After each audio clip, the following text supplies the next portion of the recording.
obviously, this is a great time for us, and this meeting always means, this press meeting always means that the season's right around the corner, just a couple days away, and so always a great time for us.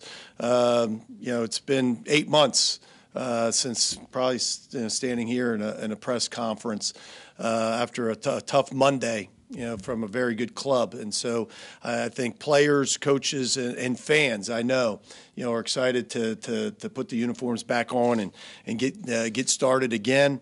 A lot of you ate lunch over in our dugout club. Got to tour a little bit and see our new facility that's kind of been building now for a couple years, but we've been in the building since mid-September. And man, what a awesome place, as you can tell, and just very fortunate.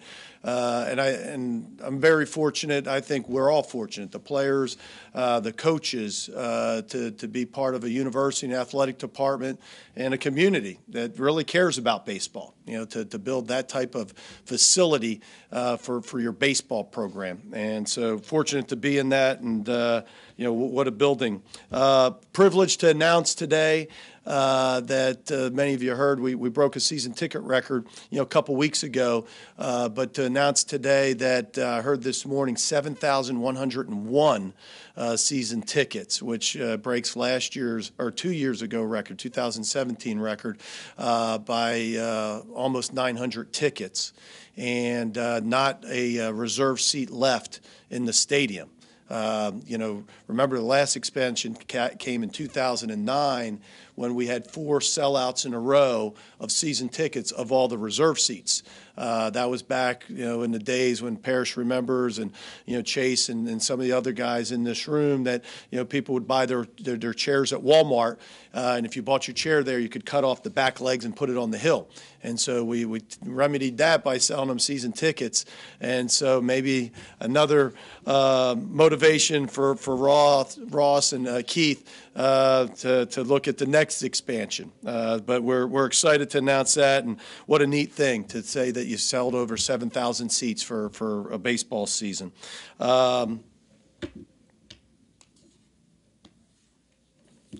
With that, I guess the best thing to do is to just talk a little bit about the team, and then open it up for questions.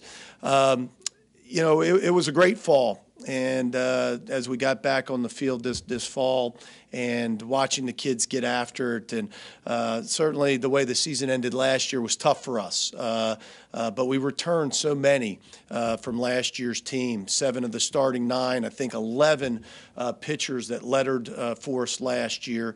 And, it was one of those falls different than, maybe 2 years ago where you had so many new guys. This year, when you go over things like bunt defenses and first and third offense and first and third defense and things of that nature, guys like Gray Kessinger and Thomas Dillard and Ryan Olenek, they've been through it so many times. You don't take it for granted, but much easier. And, you love when you have older guys like that, great leadership, that you got many coaches out on the field, not just the ones that you see, in the media guide, but guys that like Gray that can help out, younger guys like Justin Bench and so on in the infield. And so it was a good fall, a little different for us because we were able to play 2, fall games. And, I don't know from a coaching standpoint if we learned any more from the team.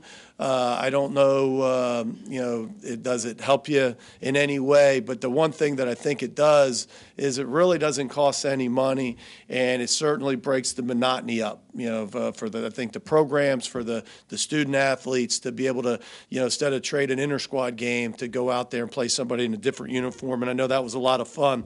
We've had a good 3 weeks of preseason practice here, although relatively dry up until, last last week. A little chilly, but we're able to get all the games in on the scheduled days, so the pitching is in order and ready to go for this weekend. So we'll start with the pitching. On Friday night, we'll start Will Etheridge. Will's a junior right-hander that for most of his career has pitched in the bullpen. As a freshman, he got a handful of starts early in the season, but it's really been a mainstay and a big part of our bullpen, and a big reason why we've had so much success with our bullpen the last couple of years.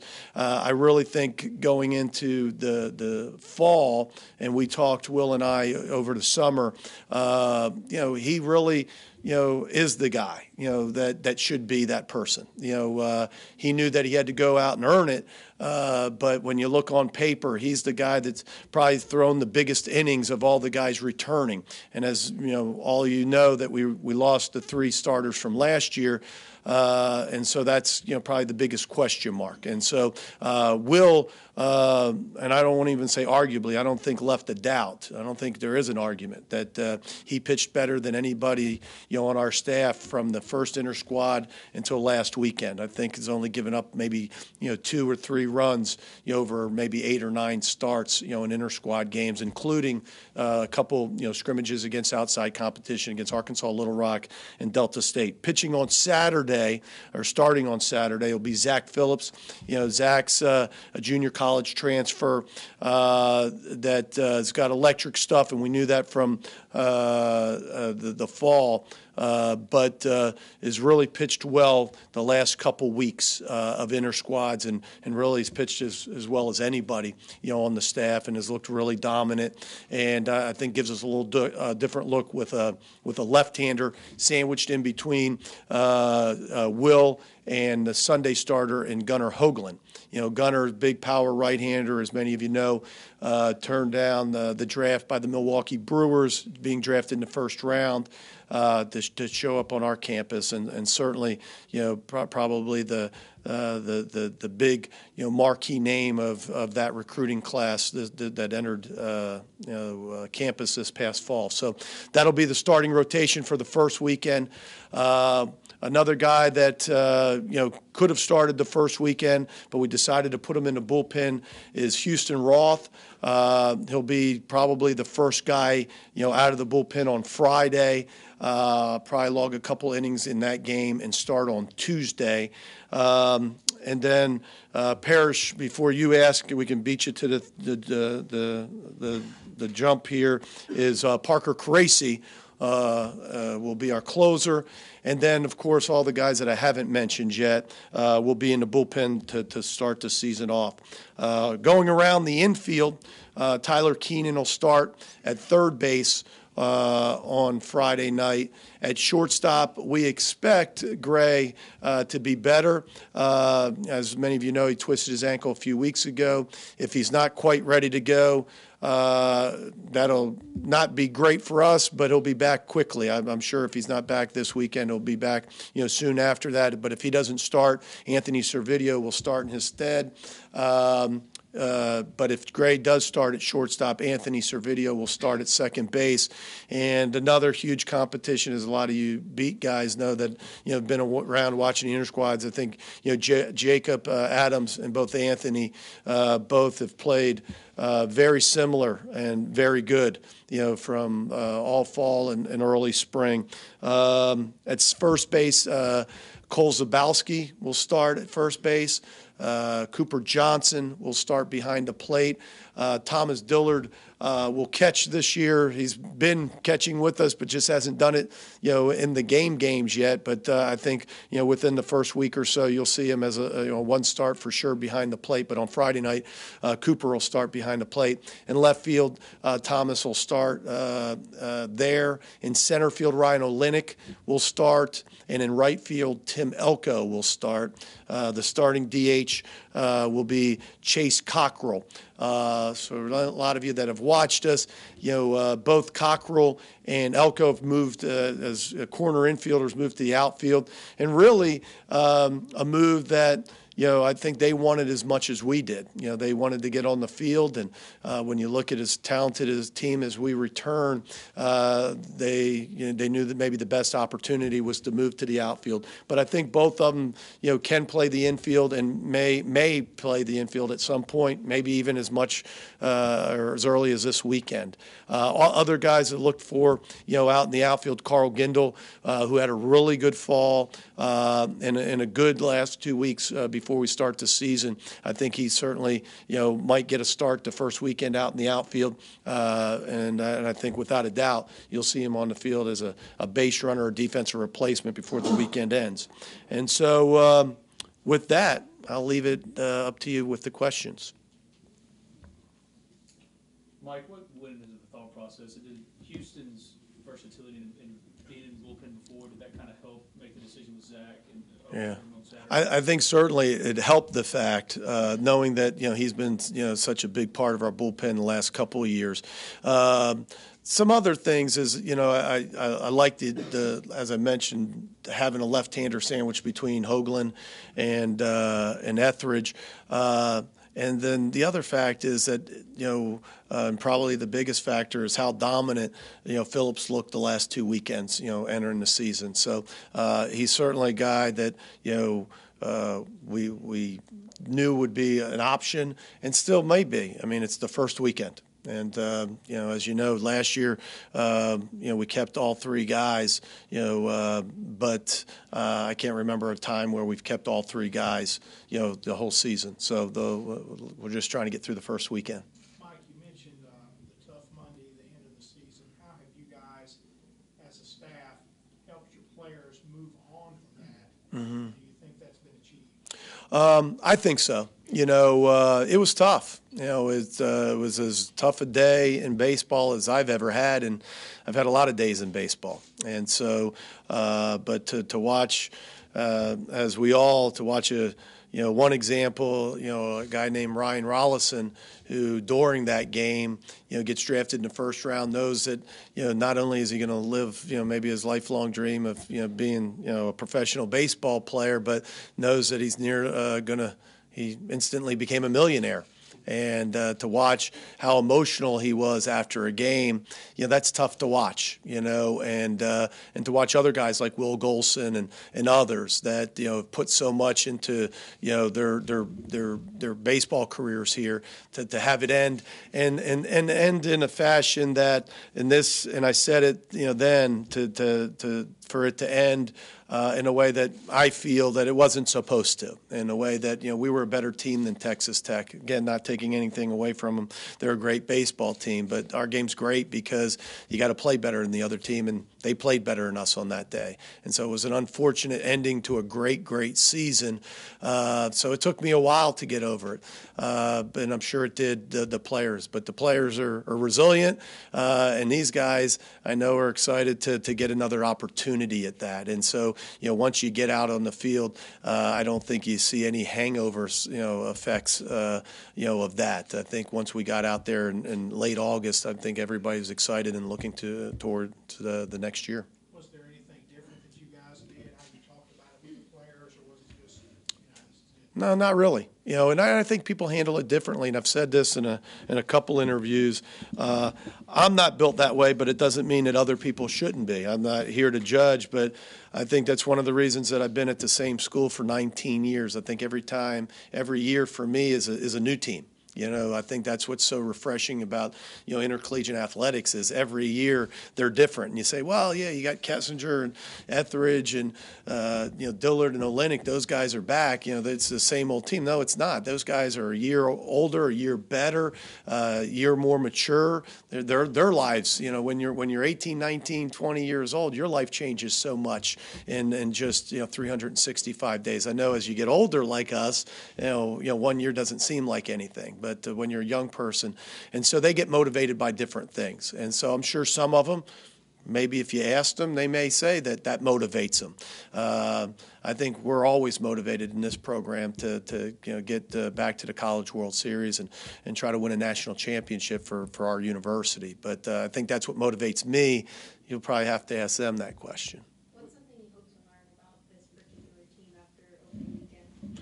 I think one is to really try to, not just this opening weekend, but the first 4 weekends, is to really answer maybe the most asked question since we started fall practice, is the rotation, the roles of the bullpen, and so on. I think, to me, position player-wise, there may be a few changes, and maybe a guy that was DHing ends up being in the outfield, or maybe another guy switches positions. But for the most part, I think there'll be enough of that movement throughout the year.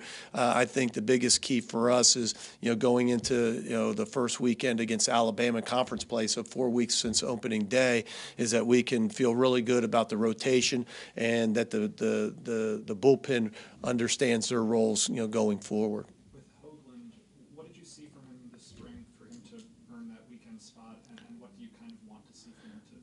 Well, it's not really this spring. It's since probably walked on campus. I mean, I think I mentioned about Will, having the best fall and spring of any pitcher, and the second, I think without a doubt, would be Gunnar.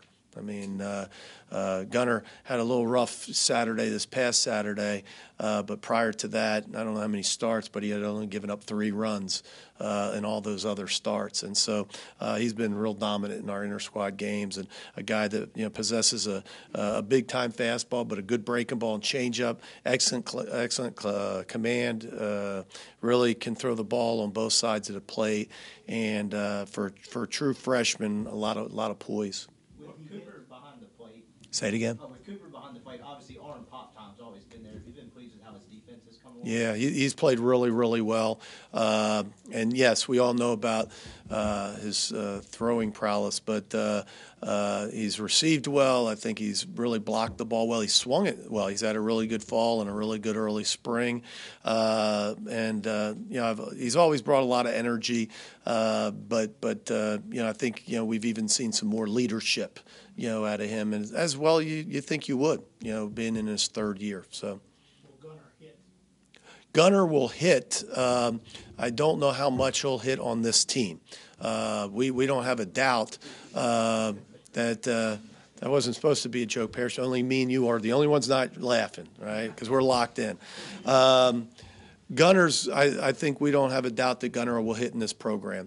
It's going to be tough on this team to hit, and I think he'll hit this year bats, but I don't know if we foresee him being the DH, on the days that he doesn't pitch right now, just because of the depth that we have, I think, offensively. But as me and anything can happen. So we'll watch as the season kind of, gets going here. But I think right now we'll pitch. He continues to hit in batting practice, but it's going to be tough to kind of break through those top 11 or 12 hitters. Whether it's Roth or whomever on Tuesday, you've got such midweek competition this year. Maybe one of the tougher midweek schedules you've had. There's got to be some security in whoever that guy is. No doubt. And then one of the things, I think we lost two midweek games last year, maybe one midweek game. We lost 2 non-conference games. I think one was midweek, one was the Long Beach State game. And so, last year will show you how important those games are. You got to win on Tuesdays and Wednesdays to help your overall record, at the end of the season when it's selection time. And certainly one of the reasons that we're a national seed and had such a good RPI was because we had only lost one midweek game. And you're right, this year with Louisville a couple games, East Carolina, not to mention Southern Miss twice this year, Mississippi State in the midweek, a lot of challenges for us in the midweek. So yes, I agree. The guys that'll start that game and pitch in that game will be important. I just think getting out of the gate here, and not just Houston, but other guys. Houston being in the pen the first weekend, being able to start that game, because a lot of those faces that you're talking about are new.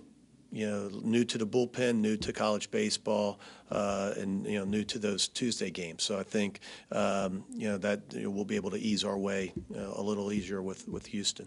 Did Anthony do something to ultimately separate himself from Jacob, or do you still kind of plan on handling that as No, I think they'll both play. Yeah, I think they'll both play right now. Going off of that, it felt like if this time last year it was you had your pitchers in place, it was what about the hitting. This year you bring back The opposite. The opposite. Yeah. I mean, going through the rotation at this point, how much of a relief it is to have that Well, and I think you could have said the same, last year that, maybe we felt good because, we had Ryan Rollison, Brady Feigl, and James MacArthur, to be the first three guys running out there first weekend, so we could kind of hopefully hold them down while the offense, figured it out. But it didn't take them long to figure it out. I agree in the sense that hopefully it gives them a little more confidence, a little more. Allows them to be a little more aggressive in the zone, realizing that this team's going to score runs, and it's going to help them out a lot, on the offensive side. And so we just need to do our job and continue to pound the strike zone and just try to get out. So again, I think we got a lot of good pitchers. I think we're going to be really good on the mound. It's just kind of like last year when we said we thought we were going to be really good offensively. You don't know the names yet, but I think quickly people will get to know some of the names. Ben talked a lot about Greer Holston. What's his spring been like, and how's he been? Greer's velocity's down a little bit, and he's struggled a little bit in some inter-squad games, and so he would have been one of the guys I think coming into fall that we would have looked to be maybe one of those weekend guys, and so now he's back in the bullpen, similar role to maybe he's been before, but there are some guys that just pitch better than him. Is the Casey kind of born from the fall? How's it Yeah, he's been terrific, and one of those guys that I don't know exactly maybe going into the fall what our expectations. We knew he was good, but didn't know what role. But then he's and you've seen us maybe as much as anybody. There's been some outings that he's been as dominant as anybody out there. I really think that he's going to be an important part of the bullpen. But I wouldn't, like we've said already, this is the first weekend. And so I wouldn't, discount that, he may not find himself as a Tuesday starter or even on the weekend at some point because the stuff is really, really that good. But it gives us another left-handed option out of the bullpen, which, we haven't had a ton of over the years. So that's nice. He's a strike thrower. He's a great, great competitor. And so there's no doubt in my mind that he's going to pitch the first weekend. Overall for opening day and this season, and what are your overall expectations about as you put this fresh new team that you have? My expectations, for the opening weekend is just to play well. Especially with an older group. I think that's your hope every opening weekend, but I think, we kind of expect it with this older group that, we come out and we're mature, that we're aggressive, that we go and we play that way. We play that way offensively and defensively and on the mound. And so that would be my expectation. Obviously, we like our club, but everybody does. There's 300, people that are having press conferences across the country talking about Omaha and talking about having success, and I think that's what's neat about the start of the season. But we really like our club. We think it's a really good mix of offense and defense and pitching, and an older group. Usually older groups play better. They're more experienced, and one of the reasons for that is our game's tough. There's a lot of ups and downs. It's a long season. It's a lot of games, and there's going to be times where maybe we don't play up to our expectations. But usually older teams can handle that. Younger teams seem to wallow in those lows longer. Older teams seem to handle the adversity much better, and I think this group will do that as well. Is Poser still rehabbing okay? Do you have an idea when he might be He available? caught it a little bit this weekend, so he's basically 100% now. He caught some in the inter-squad game, swung in the inter-squad game, ran, did everything to show us that he's ready to play.